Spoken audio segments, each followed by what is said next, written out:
Magandang araw kaibigan! Tuloy po kayo sa Felicidad's Channel.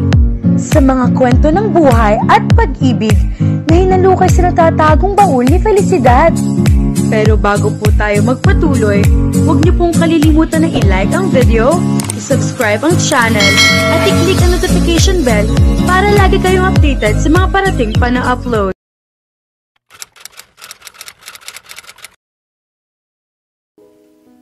Oo nga, at para sa akin ay mali ang gagawin ninyo. Pero hindi ko naman pwedeng sabihin sa iyo na huwag mong tanggapin ang trabahong iyon, anak. Kailangan natin ng pera ngayon. Malungkot na sabi ng ina ni Claire nang ipagtapat niya rito kung saan galing ang 100,000 pisong iniabot niya rito. Siguro ay talagang inilapit ako ng Diyos kay Aki dahil siya ang makakatulong sa atin, Nay. Nararamdaman ko na mabait naman siya. Anong balak mo kay Totoy? Saan mo siya dadalhin?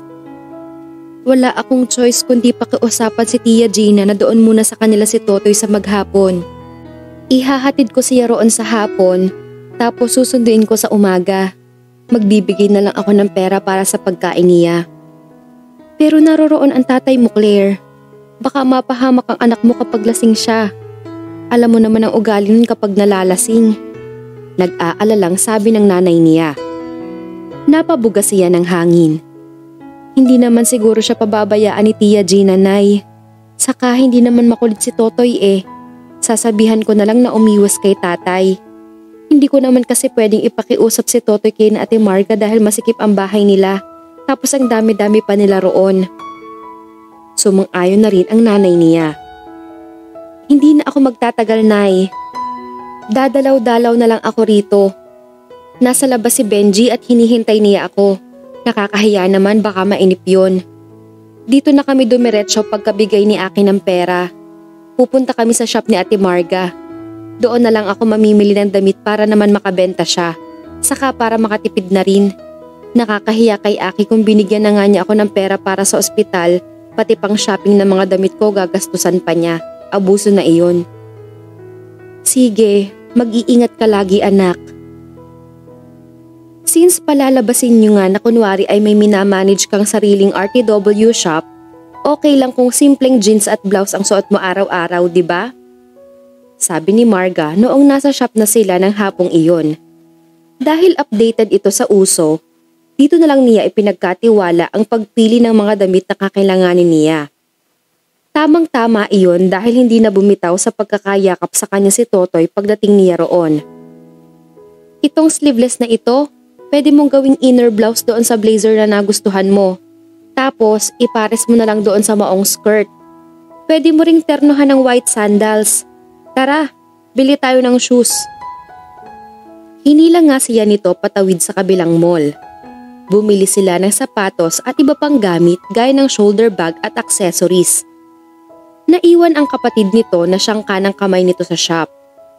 Kasama pa rin nila si Totoy na tuwang-tuwa dahil ibinili rin niya ito ng malaking toy car. 6.5 ang paa mo, diba?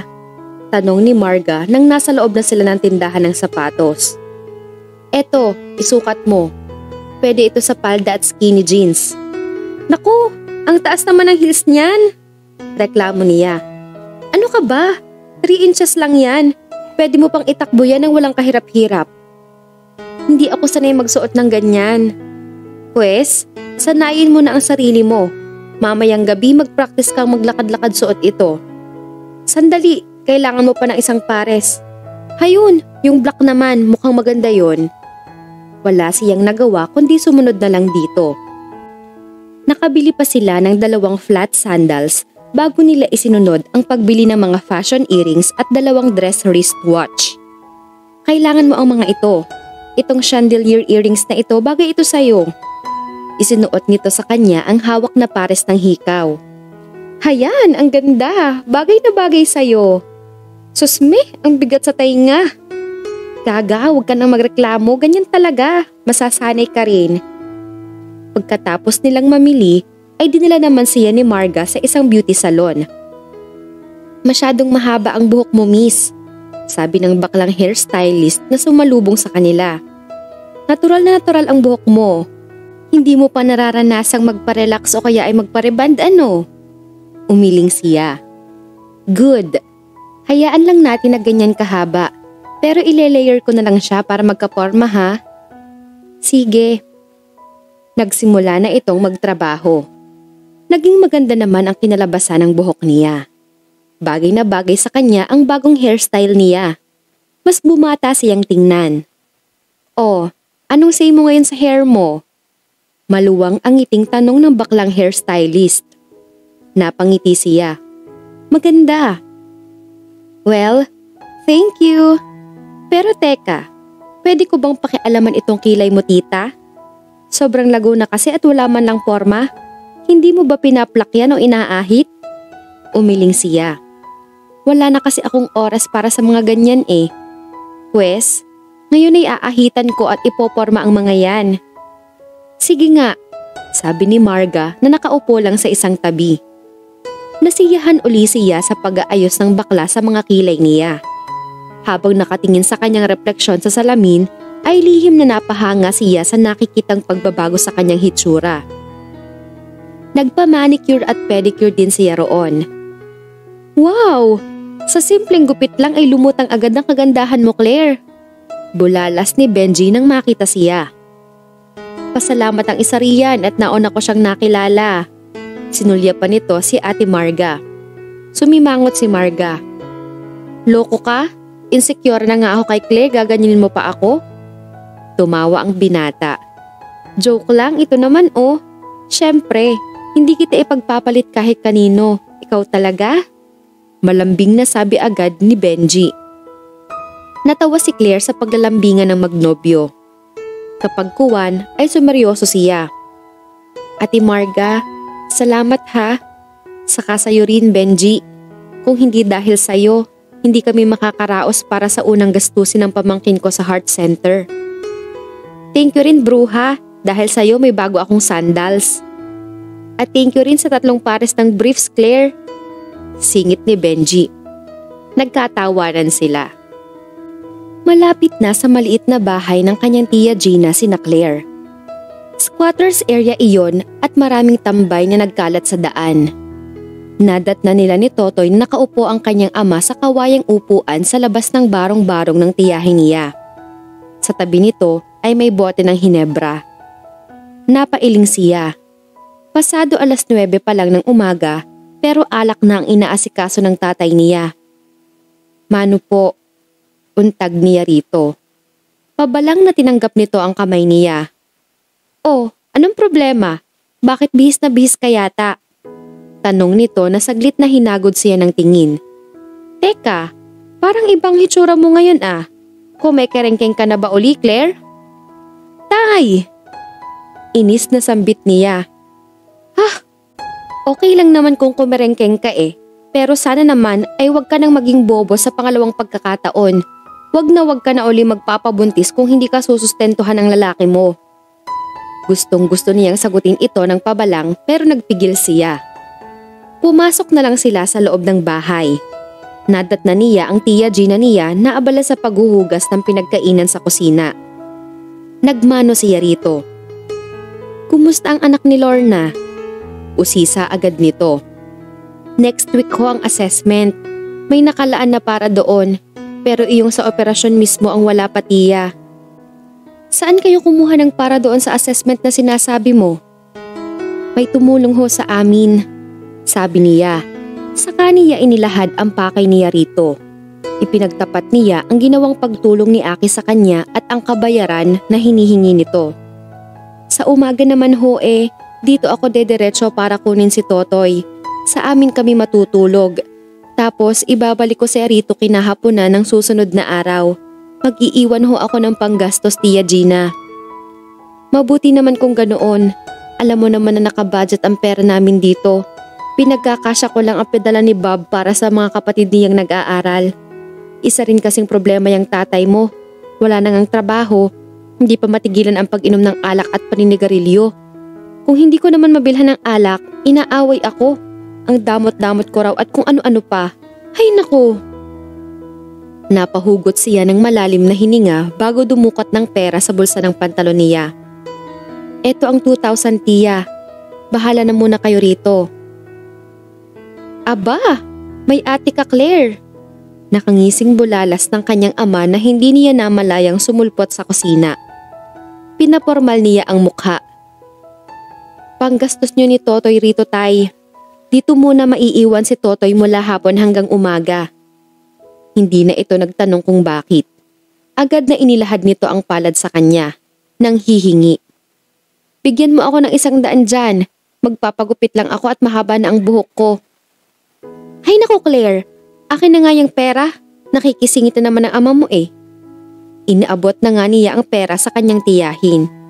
Nasaan yung akin? Sabad ng tatay niya. Kunot na ang noon nito at bakas ang iritasyon sa tinig. Wala siyang nagawa kundi dumukot uli sa kanyang bulsa. Naglabas siya ng 500 pesos at iniabot iyon sa ama. Tatay, makikiusap lang sana ako na tingnan-tingnan ninyo si Totoy kapag busy si Tia Gina. Sige, basta wag pasaway ang anak mo. Hindi tay, mabait naman si Totoy eh. San ba ang bahay ni Aki, Benji? Tanong ni Claire nang sakay na siya ng kotse. Sinundo siya ng driver sa bahay dahil may dala siyang malaking bag. Naroroon ang mga gamit na dadalhin niya sa bahay ni Aki. Sa Dasmariñas Village. Hindi pumasok sa trabaho si boss kaya madadat na natin siya roon ngayon. Mamayang hapon ay susunduin niyo ang tita niya sa airport. Ha? Kasama ako? Iyon ang sinabi ni Bossing. Napanguso siya. Naku naman, nakakanerbiyos humarap sa tita niya. Sino pang makakasama namin sa bahay na iyon? May mga katulong at hardinero. Mabait iyong matandang mayordoma kaya makakasundo mo iyon. Yung tita ni Aki, mabait din ba? Hindi ko pa kasi nakikita ng personal si Ma'am Lucille eh. Pero mabait naman siguro kasi mabait yung mami ni Bossing. Lalo namang mabait si boss. Kaya mabait din siguro yung tiyahin niya. Nasaan nga pala ang mga magulang ni Aki? Nasa Bacolod. Iyon ang hometown ni Mrs. Matsunaga. Bihira silang lumuwas dito sa Maynila pero ngayong darating si Ma'am Lucille, tiyak na mapapadala sila sa pagpunta rito. At syempre, doon sila sa Das matutuloy. Paano kung madiskubre nila na nagpapanggap lang kami ni Aki? Sigurado akong hindi. Alam ng mga magulang ni boss na wala siyang permanenteng girlfriend. Papalit-palit siya. Kaya kapag nakita kanila, hindi na sila mapapaisip. Basta tandaan mo lang ang bilin sa'yo ni boss. Zebi ang pangalan mo. Nang makarating sila sa mansyon na tinitirhan ni Aki sa Dasmariñas Village, nalula siya sa laki at gara niyon. Fully landscape ang maluwang na lawn. Natatamna ng mga rosas ang bawat sulok niyon. Ang mayordoma ang sumalubong sa kanila sa grahe. Maliit na babae ito. Siguro ay malapit na sa 60 ang edad. May katabaan at maamo ang mukha. Manang Bebang, si Claire po, sabi ni Benji. Claire, siya si Manang Bebs, ang magandang mayordoma dito. Kumusta ka Claire? Naikwento ka na ni Aki sa akin kaya ngayon pa lang ay sasanayin ko na ang pagtawag sa iyo ng Zebi para hindi magkaaberya kung sakali. Nagulat siya. Alam niyo ho ang tungkol sa... Oo, alam ko ang plano Zebi. Naiintindihan ko naman si Aki. Halina kayo sa loob. Nasa silid niya si Aki. Sa sala sila dumiretso. Wala pa ring patid ang paghanga niya sa kabuuan ng mansyon. Iyon na ang pinakamalaki at pinakamagarang bahay na nakita niya. Hindi na ako magtatagal dito. Inihatid ko lang si Claire Manang. Babalik na ako sa ACC. Tinapik siya ni Benji sa balikat. Sige Claire. Zebi pala. Biro nito. Ngumiti siya. Ingat sa pagmamaneho. Nang makaalis ang driver, ay umakyat na sa second floor si Manang para tawagin ang amo. Hindi siya naghintay ng matagal. Ilang minuto lang ay nakita na niya ang binata na pababa ng hagdan. Naka-shorts lang ito at nagsusuot pa ng t-shirt habang pababa. Hi! Pati nito nang makalapit sa kanya. Hello! Sandaling tumitig ito sa kabuuan niya. May ngiti sa mga labi. You look great today. You really do. Wala sa loob na napahaplos siya sa kanyang buhok. Bagong gupit kasi ako. Lumawak ang ngiti nito bago nagtanong. Ilang taon na nga uli yung anak mo, Claire? I mean, Zebby? 3 taon na. I see. Napatingin ito sa bag na dala niya. Halika, dadalhin na kita sa kwarto. Okay. 6 ang silid sa itaas.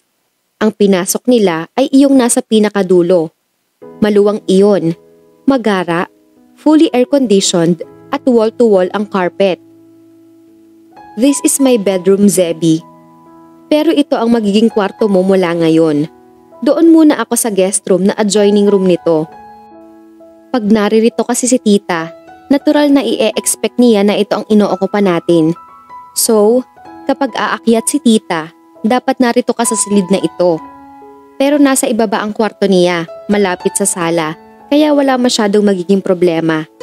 Siguro naman hindi pa laging papanhik si tita para lang mag-usisa, di ba? Bukod sa may rayuma pa iyon.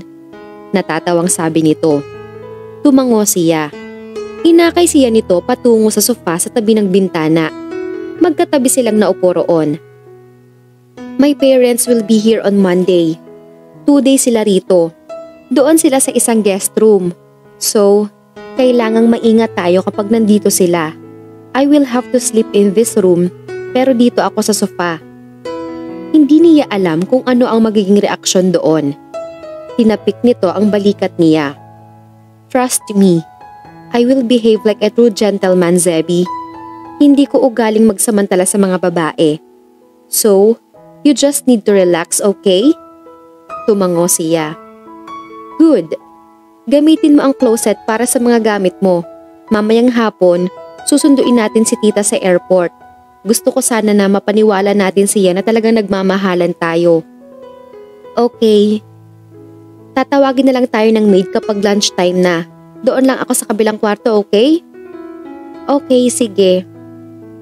Nang mapag-isa siya sa silid, bigla siyang nakaramdam ng kalungkutan. Nasa isang marangyang lugar siya, pero hindi naman niya kasama ang anak niya.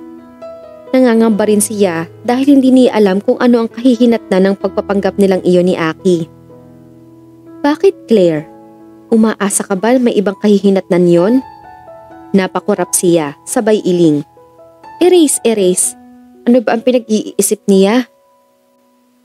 Habang nasa arrival area ng naiya si Claire kasama si Aki, hindi niya maipaliwanag ang nararamdaman. Nanlalamig ang mga kamay niya at nahihirapan siyang huminga sa labis na tensyon. Ninitian siya ni Aki na nakaupo sa tabi niya sa lounge. Relax. Pilit niyang sinuklian ang ngiti nito. Hindi nagtagal ay dumating na ang hinihintay nila. Tulak-tulak ni Tita Lucille ang cart na naglalaman ng 3 naglalakihang maleta ng matanaw nila. Nilapitan nila ito. Masiglang sinalubong ni Aki ang tiyahin nito. Tita! Yumakap ang binata sa matanda. I miss you, Matsunaga, sagot nito. Napatitig si Claire sa matanda. Kung titingnan ang hitsura nito, ay mapagkakamalang nasa 40s lang ang edad nito sa halip na early 60s. Bonggang-bongga pa rin ang hitsura nito. Balingkinitan ang katawan nito at kulay mais ang buhok na halatang tinina. Palibhasa marahil mayaman kaya alagang-alaga ang katawan. Nauntag lang siya nang marinig na nagsalita si Aki. Tita, this is Zebby, my fiancé. Tila sakalang siya napansin nito. Hinagod nito ng tingin ang kabuuan niya.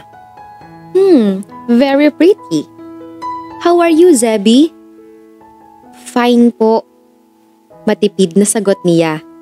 Hindi siya sanay na may kinakakausap na nag-i-Ingles. Aren't you going to kiss me? Napatingin siya kay Aki na dagling tumango sa kanya. At tubiling nilapitan niya ang ginang at kinintalan ito ng halik sa pisngi. Amoy na amoy niya ang mamahaling pabango na gamit nito. Chanel No. 5. Minsan na niyang naamoy ang pabangong iyon sa department store at hindi niya malilimutan iyon. "You look sweet," komento ng matanda. "I hope hindi mo na ako tatarayan next time."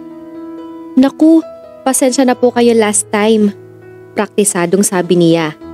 Kanina ay kinuwento ni Aki sa kanya ang ginawa ng tunay na Zebby sa tiyahin nito. "Sorry po tita. Paano po kasi ang bata ng boses ninyo, kaya akala ko kung sinong babae nitong si Aki." Ngumiti ito. "I somehow expected that, young lady. Anyway, hindi na dapat maulit iyon dahil hanggat maaari ay ayokong makaaway ang magiging asawa ng kaisa-isa kong pamangkin." Kasual na ngumiti siya sa katumango kahit tensyonado pa rin. Nang nasa loob na sila ng sasakyan, agad itong nag-usisa tungkol sa relasyon nila ni Aki. "Gaano na ba katagal ang relasyon ninyong dalawa ha, Aki?" "Wala pang 1 year, tita." "Aba, mahaba-haba na rin, considering your past girlfriends na hindi tumagal ng 3 buwan. Nakataas ang isang kilay na komento ng tiyahin nito. Tumawa lang si Aki. Kailan niyo ba balak magpakasal?" Lumingon ang tiyahin nito sa kanya. Hindi niya alam ang isasagot. Mabuti na lang at sinalo agad siya ni Aki. "Wala pang fixed date, tita." "Aba, huwag niyong patagalin ha. Gusto ko'y maikasal na kayo habang naririto ako." "Sure, tita." Gustong mapailing ni Claire. Kampanteng-kampante ang nobyo niya habang kausap ang tiyahin nito tungkol doon. Tila sanay na sanay maghabi ng kasinungalingan ang loko. "Oo nga pala, nasaan ba ang mga magulang mo, Zebby?" Nasa..." Tumingin siya sa rearview mirror upang hagipin ang mga mata ni Aki. "Nasa abroad, tita," sabi uli nito. "Nasa Australia ang parents ni Zebby, pero next month magbabakasyon sila rito sa Pilipinas. Kaya nga balak naming itaon ang wedding sa pagdating nila. Diba, honey?" Oo, honey." Napakagatlabi siya. Pigil ang pagngisi sa kalokohan ni Aki. Dahil pagod sa mahabang biyahe, nang makarating sa bahay ay dumiretso na ang tiyahin ni Aki sa silid nito para magpahinga. Dinalhan na lang ito ng sandwich ng isang kasambahay. "Bukas ko na lang hahalungkatin ang mga maleta ko para sa mga pasalubong," sabi nito. "Sure, magpahinga ka na." Ani Aki na kinintala ng halik sa noo ang tiyahin. Lumapit din si Claire sa matanda at ginaya ang ginawa ng binata. Medyo komportable na siya rito ngayon dahil hupa na ang naramdaman niyang tensyon. Napapitlag siya nang bigla siyang akbayan ni Aki. "Good night, tita. Magpapahinga na rin kami ni Zebby. May pasok pa kami bukas." "Good night sa inyong dalawa." Iginiya siya nito palabas ng silid ng matanda. Sakalang nito inalis ang braso sa balikat niya. "So, anong masasabi mo? Mabait naman si tita, di ba?" "Oo, kaya nga nakakailang Magaan agad ang loob ko sa kanya, pero niloloko natin siya." "Oh, don't say that. I just want you to relax habang naririto ka, honey," sabi nito na may pilyong ngiti sa mga labi. Hindi na rin niya napigilan ang mapangiti. "Naisip ko, dapat sanayin ko na ang sarili ko na tawagin kang honey. Kahit walang nakakarinig na iba para wag nang Zebby ang itawag ko sa'yo. Mas safe ang honey, di ba?" Tumango siya. "Oo nga." "Halika na, magpahinga na tayo. Alam kong pagod ka rin." Inihatid siya nito sa silid nito. "Sleep tight. 9:00 ng umaga ako pumapasok sa trabaho. Sumabay ka na lang lagi sa akin. Ibababa na lang kita where you can ride a bus or something papunta sa Marikina. Tapos bandang 8 ng gabi, dapat nakabalik ka na uli rito. Ganoon ang magiging routine mo araw-araw. Okay lang ba yon?" Nasiyahan siya. Swak na swak sa kanya ang magiging schedule niya sa loob ng 2 buwan. 7:00 ng umaga nagising si Claire kinabukasan.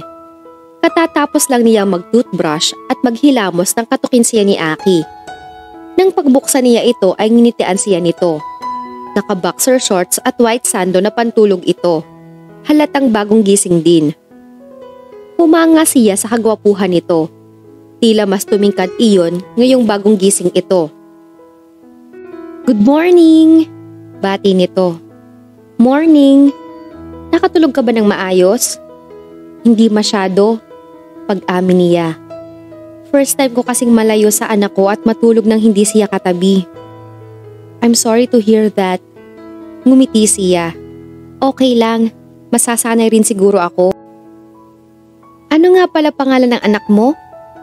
Matthew, pero Totoy ang nakasanayan naming itawag sa kanya. Hinawakan nito ang braso niya. Tara na sa ibaba, sabay na tayong mag-almusal. Hindi ko alam kung gising na si tita. Sabi nito kapag kuway iginiya na siya sa hagdanan. Naabutan nilang gising na ang tiyahin nito at nagkakape na sa breakfast table. Humalik ito sa tiyahin. Kumusta ang tulog mo tita? Napasarap ng todo. Halos magkakasabay lang tayong nagising. Sagot ng ginang kapag kuway bumaling sa kanya. Zebi, halika. Maupo ka rito sa tabi ko. Tumalima siya pagkatapos halikan din ito gaya ng ginawa ni Aki. Sa tingin ko ay talagang kakasya sa'yo yung mga pinamili kong damit. Inaasahan ko ng sexy ka. Iyan ang weakness ng bruhong ito eh. Sabi nito sabay irap kay Aki. Napakamot ito sa batok. Saka naupo na rin sa tabi niya. Hindi lang naman kaseksihan ang habol ko sa misis ko tita. I love everything about her. Anitong tumingin sa kanya. Pagkatapos ay walang sabi-sabing kinabig siya nito padikit sa katawan nito. Hindi niya inaasahan ang biglang pagbilis ng tahip ng kanyang dibdib. Iyon ang kauna-unahang pagkakataon na niyakap siya nito. Hindi niya alam ang magiging reaksyon niya. Kapag kuwan ay lumapit ang isang katulong sa kanila.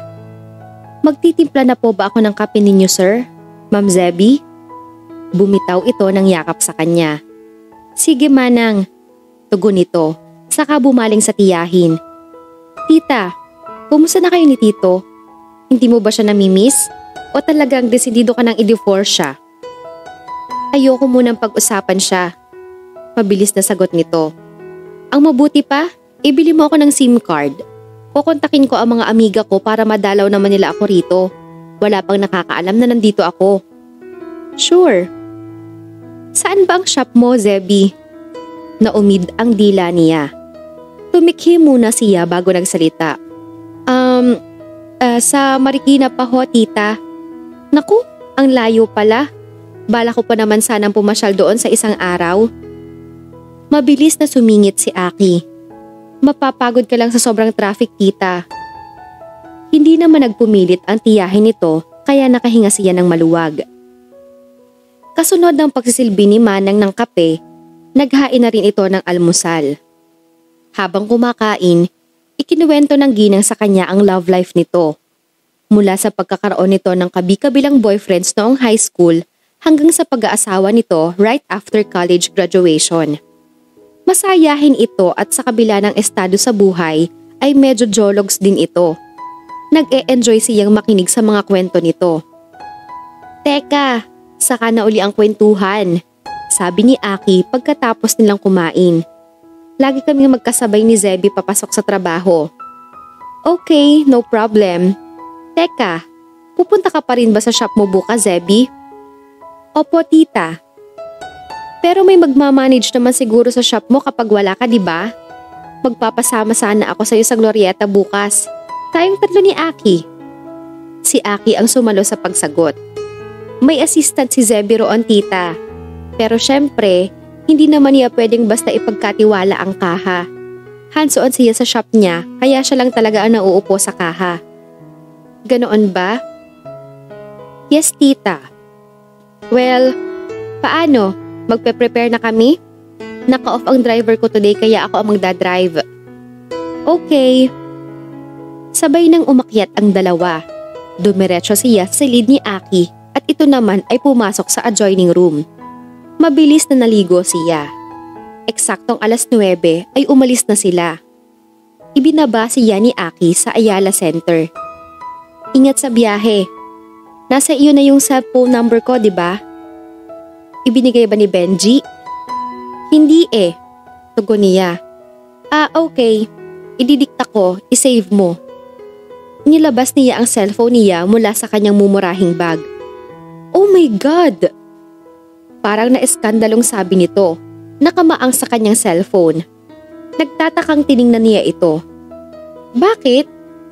Napailing-iling ito. Kailangang palitan natin ang cellphone mo. Ibibili kita mamayang hapon. Napasimangot siya. Bakit? Anong problema sa cellphone ko? Gumagana pa naman ito ah. Hindi nga lang pwedeng tawagan kapag walang charger dahil namamatay. Pero gumagana pa naman ito. I insist, Zebby. Ayokong magduda sina tita at mami kapag nakita nilang luma ang cellphone mo. Ano ka ba? Napangiwi siya. Dapat ay sanayin na niya ang sarili sa anumang sasabihin o gustong gawin ni Aki. Kailangan ay sumang-ayon na lang siya ng sumang-ayon. Kailangan niyang itanim sa isip na sa loob ng 2 o 3 buwan ay si Aki ang magmamanipula sa buhay niya. Dahil sa ngayon ay amo niya ito at iyon ang job description niya. Well, okay, ikaw naman ang bibili, di ba? Sabi niya at saka lumabas na ng kotse. Ingat ka rin sa pagmamaneho.